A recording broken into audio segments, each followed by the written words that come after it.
ईश्वर ने मनुष्य को अन्य प्राणियों से श्रेष्ठ बनाया है, कई गुणों से उसे संवारा है। इसका उसे अभिमान भी होता है। परंतु स्वयं को गुणों की खान समझने वाला व्यक्ति कई बार ऐसे कार्य करता है जिन्हें वह गलत बताता है।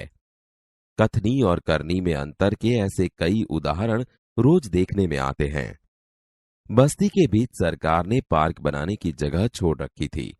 बरसात के मौसम में मोहल्ले के एक सज्जन ने उसमें फूलों के पौधे लगाने की सूझी। बात अच्छी थी। वे कहीं से पौधे लाए, कतार से उन्हें रोपा, देखभाल की। पौधे बड़े हो गए।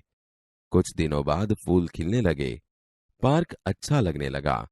मोहल्ले के लोग सुबह शाम पार्क में टहलने लगे। फूल सबको अच्छे लगते हैं। पार्क में लोगों के आने जाने से उन्हें यह लगा कि लोग इन फूलों को तोड़कर ले जाएंगे। उन्होंने एक तख्ती के ऊपर यह लिखकर टांग दिया कि फूल तोड़ना मना है। आते जाते सब उसको पढ़ते। कोई भी फूलों को नहीं तोड़ता। पर मजे की बात तब सामने आई जब लोगों ने तख्ती लगाने वाले सज्जन को बड़े सवेरे जल्दी जल्दी फूल तोड़ते देखा। पूजा के लिए तोड़ रहा हूं। बसों में लिखा होता है धूम्रपान करना निषेध है। एक बार यात्रा करते हुए देखा कि एक यात्री ने बीड़ी जलाई और पीने लगा। उसे देखकर कंडक्टर ने कहा, भाई साहब, बस में बीड़ी सिगरेट पीना मना है। उसने जलती बीड़ी खिड़की से बाहर फिकवा दी। थोड़ी देर बाद कंडक्टर ड्राइवर के कैबिन में जाकर बैठा, सिगरेट जलाई और दोनों पीने लगे। एक दूसरे यात्री ने यह देखा तो लिखे हुए वाक्य की तरफ इशारा करते हुए कंडक्टर से कहने लगे, भाई साहब, बस में सिगरेट पीना मना है। इस बात पर कंडक्टर शीघ्र बोल उठा, यह वाक्य आपके लिए है, न कि हमारे लिए। एक व्यक्ति दुकान पर गया। स्कूटर दुकान के सामने खड़ा कर ही रहा था कि दुकानदार बोला, आप अपना स्कूटर वहां सामने वाहन रखने के स्थान पर खड़ा करके आए। मुझे ज्यादा समय तक थोड़ी ही रुकना है। मैं तो सामान लेकर अभी चला जाऊंगा। पर दुकान के सामने बीच सड़क पर स्कूटर खड़ा रखना कोई ठीक बात नहीं। सज्जन ने स्कूटर वाहन खड़ा करने के स्थान पर ले जाकर खड़ा किया और वापस आकर सामान खरीदने लगे। इतने में स्कूटर लेकर दुकान पर एक लड़का आया।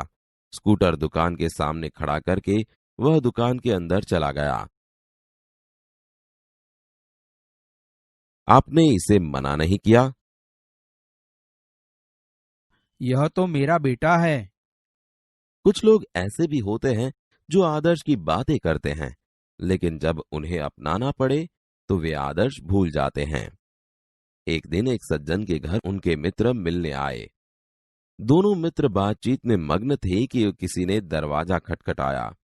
उन्होंने खिड़की से झांक कर देखा, बाहर मकान मालिक खड़ा था, जो पिछले 4 माह का किराया मांगने बार बार आ रहा था। उन्होंने अपने बच्चे को समझाकर बाहर भेजा। जब बच्चा बाहर गया तो मकान मालिक ने उससे कहा, तुम्हारे पिताजी से कहो कि मैं मकान का किराया लेने आया हूँ। पिताजी ने कहा है कि वे घर पर नहीं हैं। बच्चे की बात सुनकर मकान मालिक हंसने लगा। घर में बैठे मित्र के चेहरे पर भी मुस्कान आ गई, जिसे देखकर वे सज्जन पानी पानी हो गए। एक सज्जन ने अपने पोते को यह सिखाया था कि हमें कभी किसी काम को गलत ढंग से नहीं करना चाहिए, सदा अपनी बारी की प्रतीक्षा करनी चाहिए। बिल जमा कराने वालों की लंबी कतार देखकर वे कोई उपाय सोचने लगे। उन्होंने खड़े हुए लोगों को ध्यान से देखा। आगे ही एक परिचित व्यक्ति खड़ा दिखाई दिया। वे तुरंत उसके पास गए और बोले, बेटा, ये बिल तुम घर पर ही भूल आए, लो इसको भी जमा करा दो। वह व्यक्ति कुछ बोले उससे पहले ही बिल व राशि उसके हाथ में थमा दी और एक तरफ जाकर खड़े हो गए। पोता बार बार कहने लगा, दादाजी लाइन में लगिए न। उसकी बात सुनकर लोग हंसने लगे। कई लोग ऐसे होते हैं जो आदर्श की बातें तो करते हैं पर उन्हें अपनाते नहीं। इस प्रकार का आचरण अच्छा नहीं होता। ऐसा आचरण करने वालों को कभी सम्मान नहीं मिलता। वे हंसी के पात्र बनते हैं। इसलिए हमें कथनी और करनी में सदैव समानता रखनी चाहिए। हो कथनी करनी एक समान, जग में मिलता तब सम्मान।